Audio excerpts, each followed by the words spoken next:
একটা 10-এর দিকে আনুমানিক আমাদের ধারণা এটা শর্ট সার্কিট থেকেই হয়েছে। যে আপনার একটা 10-এর লাগার সাথে সাথে আমাদের ফায়ার ফাইটাররা কাজ করছে, পাশাপাশি ফায়ার সার্ভিসও চলে আসছে। তো মোটামুটি ঘন্টা দুয়েকের চেষ্টায় এখন নিয়ন্ত্রণে আছে।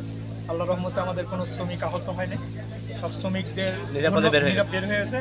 আমাদের এই প্রতিষ্ঠানে যারা শ্রমিক তাদের অক্লান্ত শ্রম এবং তাদের শ্রম এবং তাদের জীবন বাজি রেখে তারা তাদের নিজেদের ফ্যাক্টরিটা উদ্ধার করছে। আমরা তাদেরকে কৃতজ্ঞতা জানাই। আমার দেখা মতে তারা যেভাবে ফাইট করে প্রতিষ্ঠানটা বাঁচাইছে, আমরা তাদের সবাইকে কৃতজ্ঞ। আল্লাহর রহমতে সাংবাদিক, পুলিশ, ফায়ার সার্ভিস, এলাকার জনগণ সবাইকে ধন্যবাদ। তারা সবাই চেষ্টা করে ফায়ারটা বন্ধ করছে। ক্ষয়ক্ষতির ব্যাপারে এখনও আমরা নিরূপণ করতে পারি না, কেবল আজকেই হইল। আমরা আগামীকাল বুঝতে পারবো। আমরা এখনও সেফটির মেজার নিয়ে আছি। আশা করি ইনশাল্লাহ। আপনাদের সবাইকে ধন্যবাদ।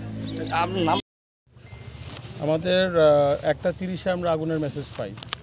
মেসেজ পাওয়ার পরে এখানকার যে নিকটস্থ fire station, that is Rajendrapur modern fire station, সেটাকে আমরা তাৎক্ষণিক ডিপ্লয় করি এবং এখানে প্রথম পৌঁছায় 1:53-তে। এবং যেহেতু আগুনটা প্রথমে একটু ভয়াবহ ছিল, তো আমরা তাৎক্ষণিকভাবে আমাদের সেকেন্ড যে জয়দেবপুর ফায়ার স্টেশনটাও আমরা টার্ন আউট দিয়ে দিই। তো সব মিলিয়ে এখানে 4টি ইউনিট আসছে আর আমারটা নিয়ে 5টি ইউনিট। তো 1:53-তে আমরা এখানে পৌঁছাই এবং আমরা এখানে ওয়াটার সোর্স ছিল, যার ফলে আমরা এখানে পাম্প লাগিয়ে এবং পানিবাহী গাড়ি থেকে আমরা আগুনটাকে নিয়ন্ত্রণ করার চেষ্টা করি। আমরা 3:30টার সময় আগুনটাকে নিয়ন্ত্রণ দিয়েছি। এবং এখানে যেটা হলো, আমরা যেটা জানতে পেরেছি, এটা তদন্ত করে বলা যাবে যে রোটর মেশিনে যারা কাজ করতেছিল তারা হঠাৎ করে ওখানে আগুন দেখতে পায়, বা তারা ভালো একটা কাজ করেছে যে এক্সটিংগুইশার দিয়ে আগুন নেভানোর চেষ্টা করেছে এবং তাদেরও এখানে হোস ডিল আছে, সেটা দিয়ে পানি দেওয়ার চেষ্টা করেছে এবং সাইড বাই সাইড আমরা চলে আসছি এখানে। আরেকটা জিনিস, আমরা এখনও মেসেজ পাই নাই, কারণ আমাদের আগুনটা নিয়ন্ত্রণে দিয়েছি, বাট এখনও কিছু কিছু ধোঁয়া আছে। সো আমাদের এখানে রাজেন্দ্রপুর ফায়ার স্টেশন থাকবে, তারা এখানে প্রত্যেকটা পয়েন্ট দেখে দেখে আগুনটা নিভাবে সম্পূর্ণ নিরূপণ করবে আর কি। এখন ড্যাম্পিং ডাউন চলছে। আর এরপরে আমরা মালিক পক্ষের সাথে কথা বলেছি যে তারা এখন পর্যন্ত কোনো মিসিং রিপোর্ট দেয় নাই, বাট আমরা সার্চ করব।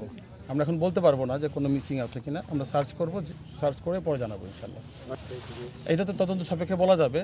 তবে যেটা শুনেছি যে যারা রোটর মেশিন যেটা আর কি সেখানে কাজ করতেছে, তারা হঠাৎ করে সেখানে আগুন দেখে, তো তারা দেখে এক্সটিংগুইশার দিয়ে আগুন নেভানোর চেষ্টা করে।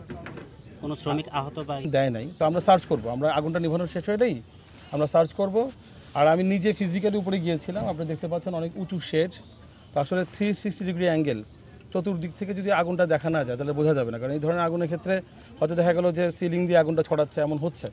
তো আমরা উপরে গিয়েছি, উপরে গিয়ে সেখানে পানির লাইন নিয়েছি। ইট ওয়াজ কোয়াইট চ্যালেঞ্জিং এবং ওখানে যে টিনগুলো কেটে কেটে আমরা দেখেছি যে কোথা থেকে ধোঁয়া বেরোচ্ছে। তো এটা আসলে দেখে কাজ করতে হবে আর কি। আমরা অনেক অল্প ক্ষয়ক্ষতি, আপনি দেখতে পাচ্ছেন অল্প ক্ষয়ক্ষতির মধ্যে আমরা আগুনটাকে সেভ করতে পেরেছি, বাট এটা তদন্ত সাপেক্ষে বলা যাবে তেমন একটা ক্ষতি হয় নাই। আর পুরো এইটাই মানে সেভ হয়েছে, এটা আমরা তদন্ত সাপেক্ষে বলা যাবে।